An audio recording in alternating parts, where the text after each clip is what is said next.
21 as of 2 days ago. And you don't have a wrinkle on your face. Thank God.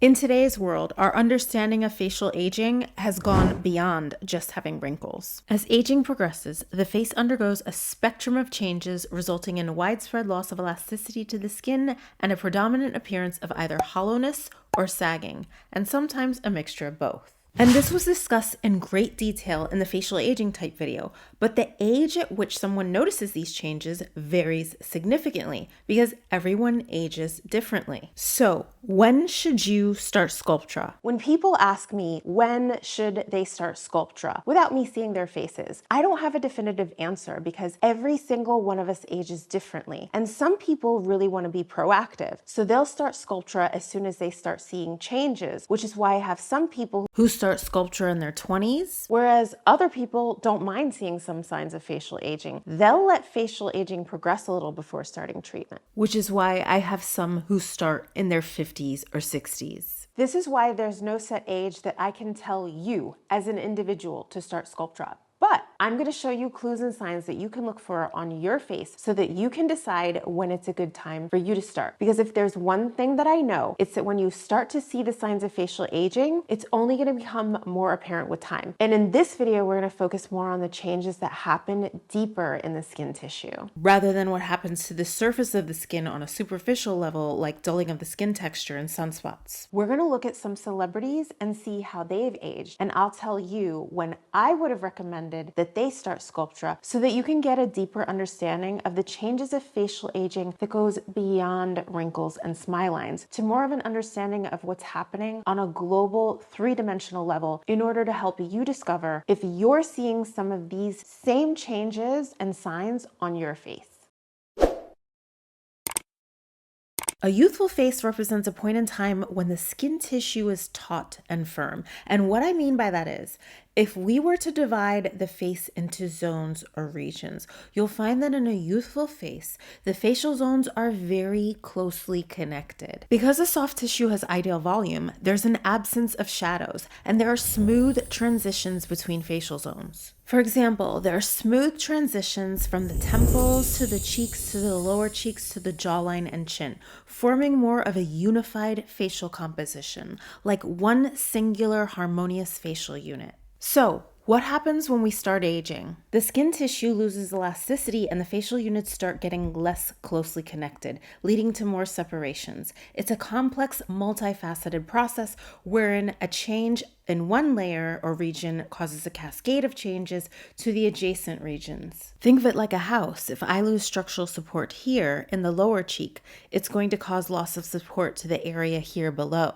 Loss of collagen in the skin contributes to loss of elasticity in these areas, and you'll have more depressions, which will cause shadows. What happens when you do Sculptra is the polylactic acid particles are suspended in an aqueous solution of water, so they're really able to spread diffusely into your skin tissue as opposed to a gel-like filler, which can't spread as diffusely. So Sculptra can really help blend the facial units back together by stimulating your skin to produce its own collagen. So now that you know what happens as we age, when do you start Sculptra? Let's take a look at Angelina Jolie through the years and see when it may have been a good time to start Sculptra.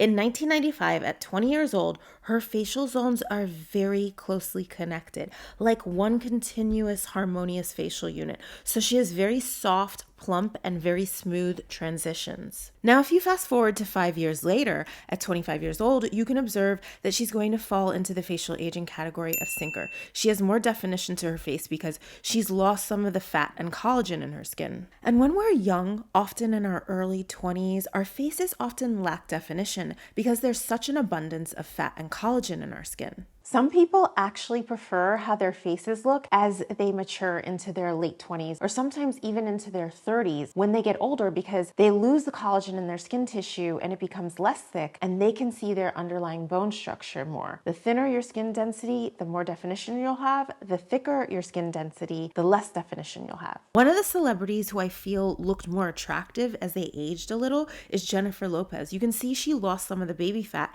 and I feel she looks more captivating with more definition in her face. Share your thoughts in the comments below. Let me know what you think. Kerry Washington is another example.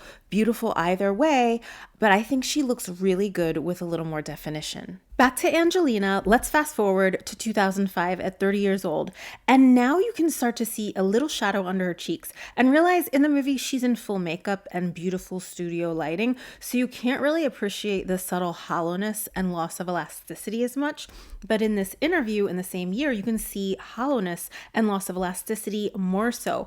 Comment below if you can see the difference. That's the goal of makeup like foundation, powder, BB creams, is that they blend everything together and soften the harsh transitions. I do feel that some women forego getting injectable treatments because they rely on makeup to tone down and soften those shadows that form from the loss of collagen. But you shouldn't have to rely on makeup. It's so liberating to not have to rely on makeup. And when I see these types of changes, the loss of elasticity, the shadows, the harsher transitions, that's when I suggest to start Sculptra, because it'll help soften and blend those facial units back together again. And by stimulating your skin to produce collagen, it can improve the quality of your skin, so you may find that you don't have to wear as much makeup. Fast forward to a few years later at 33 in Wanted, and you can really see the hollow cheeks are a little more pronounced. Now, if you like this definition, and I've had some people say they like the chic heroine look, then maybe you don't start Sculptra yet. At some point, the transitions start to get harsher and harsher,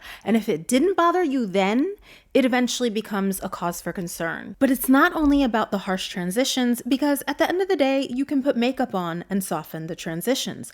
But what's more difficult to cover up with makeup is skin that is sagged or descended. The global loss of volume has led to the descent of Angelina's cheeks. The important thing to realize is that this didn't happen overnight.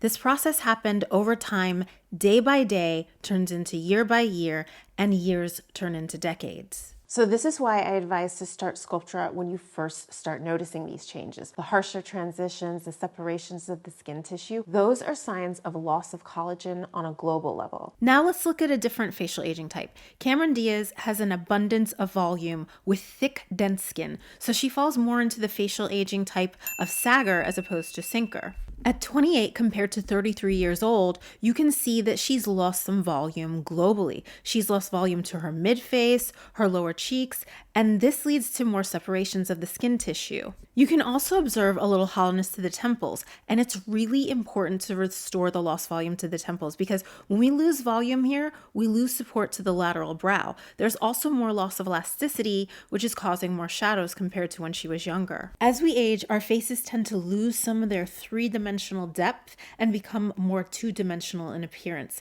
Comment below if you can see that. Even though I advise someone to start when they first start noticing the changes, if you don't start, you still have time. I've had great results with Sculptra in patients who started in their 50s all the way up until their 70s. The difference in starting when you first start noticing the changes from aging is that you can look your best through the years, and you just don't notice facial aging as much. What people commonly say who keep up with Sculptra and injectables, those who start when they first start noticing things, is other people wonder why they don't age. Oh, so-and-so has looked the same for 10 years. That woman just doesn't age. Now let's say that you notice the changes that's happening to your face, but you like that your face has more definition from the loss of collagen. And I do have some people say they like the definition and the sharper contours they're seeing as they've gotten older. But a few years later, and it gets to the point where they feel like there's too much definition and the loss of collagen and elasticity is more apparent, then we start Sculptra. If you're noticing some of the signs of facial aging that was mentioned, loss of elasticity, more shadows, loss of volume, separations of the facial zones, comment below, would you try a biostimulator like Sculptra? I do offer virtual consults to help you decide if you're a good candidate. So be sure to check the description of this video for more information. And don't forget to watch these videos next to learn more about Sculptra.